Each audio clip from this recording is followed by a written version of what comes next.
What is going on, y'all? Welcome back to my YouTube channel. Here in today's video, I will be discussing who I think will be one of the biggest steals in the 2021 NFL Draft. That guy is Shaun Wade, the cornerback from Ohio State, who it's a very interesting story.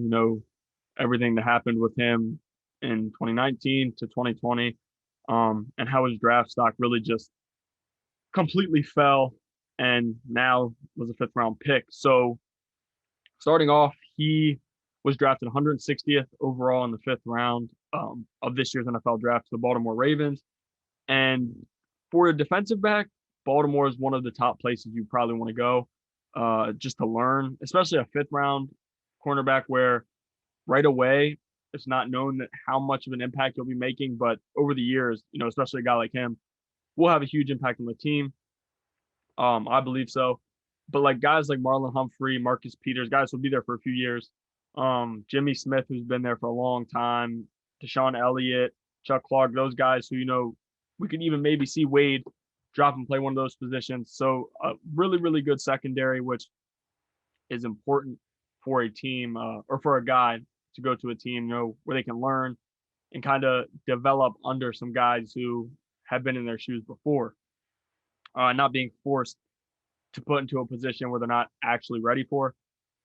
So Wade was coming off of a pretty disappointing season, and that's the reason that he lasted so long in the draft. He had some issues with injuries, and he just didn't play very well at Ohio State last season. While playing in the national championship, a lot of people saw Wade just get torched by Devontae Smith, and that was pretty bad and didn't look good for his draft stock. And it seemed like it had a really bad effect on it because, the whole world, college football world, was watching that game, and Wade just struggled a ton and really couldn't figure out a way to stop Smith as he had 200 plus yards in the first half alone. But as a junior, where everybody really learned about Shaun Wade and his name, he was third team All Big Ten. And it was known if he would have left for the draft after that season, he probably would have been a first round pick. He played alongside Jeff Okudah, who was really good. Damon Arnett, they had a bunch of really good defensive backs, and he was one of them.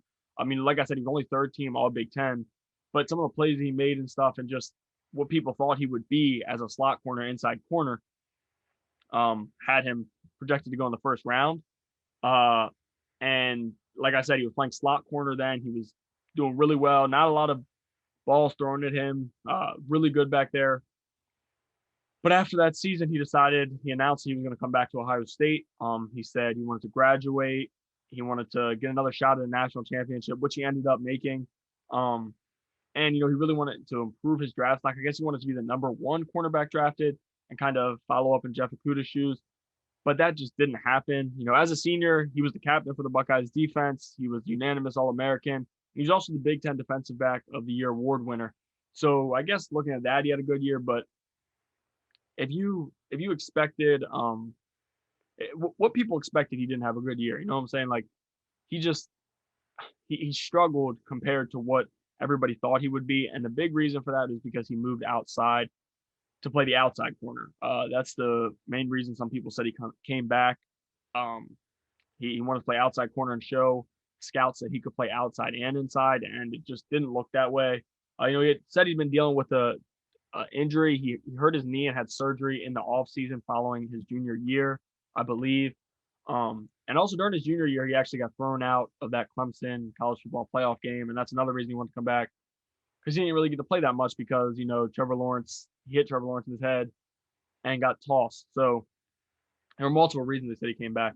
But yeah, like I said, he got hurt after that during that summer before his senior year, got surgery, and then developed turf toe throughout the season, and it really affected him. And it was pretty noticeable. It's not something somebody make up. It definitely makes sense, given the fact, looking at his production on the field. But now moving on to the draft following that year, he fits into the Ravens scheme so well. Watching the draft, following the Ravens, I really wanted the Ravens to actually take him earlier in the draft. I didn't expect him to be around this late, but once the pick came up here, I thought for sure he would be a steal at that pick, and they took him, which was just awesome.